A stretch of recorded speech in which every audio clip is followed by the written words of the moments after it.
জন্য একটা ম্যাগি এবং ঘরে থাকা অল্প কিছু উপকরণ দিয়ে এই স্ন্যাক্সটা অতি সহজে বানিয়ে নিতে পারেন। ভিডিওটি শেষ পর্যন্ত দেখুন, এতটাও সহজ রেসিপি আপনার কাছে খুবই ভালো লাগবে। আমি প্রথমেই প্রেসার কুকারের মধ্যে কিছুটা জল দিয়ে মিডিয়াম সাইজের 4টে আলু সিদ্ধ করে নিয়েছি। রেসিপিটি একদমই ঝটপট তৈরি হয়ে যাবে।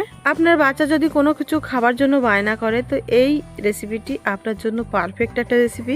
দেখতেই পাচ্ছেন কথা বলতে বলতে আমি আলুগুলো কিন্তু ছুলে নিলাম। এখানে আমি একটা বড় সাইজের বাটির মতো নিয়ে নিয়েছি, এর মধ্যে আলুগুলো ঢেলে দিলাম। এবারে একটা কাঁটা চামচ দিয়ে আমি আলুগুলো ম্যাশ করে নেব। আর এই কাজটা আপনি পটেটো ম্যাশার দিয়েও করতে পারেন।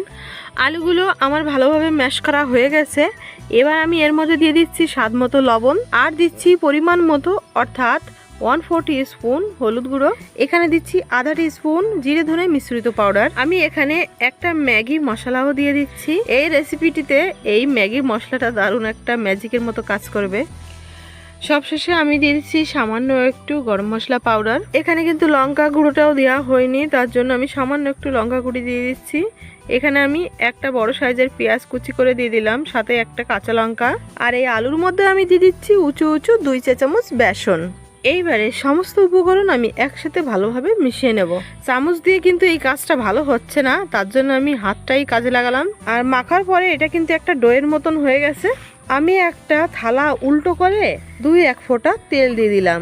তারপর ওই আলু বেসনের ডো থেকে কিছুটা পরিমাণ ডো আমি নিয়ে এই থালার পরে এইভাবে গোল করে রেখে দিলাম। তারপরে অন্য একটা এরকম তলা সমান দেখে পাত্র, তাতেও সামান্য একটু তেল দিয়ে হালকা চেপে নিলাম। তারপরে এটা কিন্তু একটা ফ্ল্যাট ডো হয়ে গেল, বেলাবেলি করা লাগবে না, এরকম করে নিলেই হবে।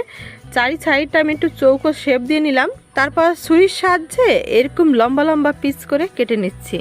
খুবই সহজ, যে কেউ বানাতে পারবে, বানানোতে কোনো সমস্যা নেই, বানাতেও খুবই ভালো লাগে, দেখতে দেখতে বানানোও হয়ে যায়। আমি কিন্তু অন্য একটা প্লেটে 2 প্যাকেট ম্যাগি ঢেলে নিচ্ছি।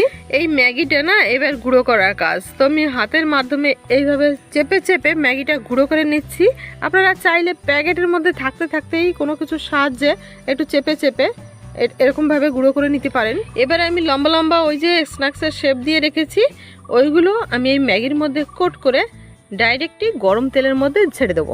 অন্যদিকে উনুনে আমি কিন্তু কিছুটা পরিমাণ তেল কড়াইতে আগে থেকে গরম করতে দিয়েছিলাম। আর এই গরম তেলের মধ্যে আমি একটা একটা করে এই স্ন্যাক্সগুলো ছেড়ে দিচ্ছি। তারপরে এগুলো 1 থেকে 1.5 মিনিটের মধ্যেই এরকম সুন্দর সোনালি কালার এসে যাবে। তারপরে আমি যেগুলো আগে ছেড়েছিলাম সেইগুলো আগে আগে তুলে নেব।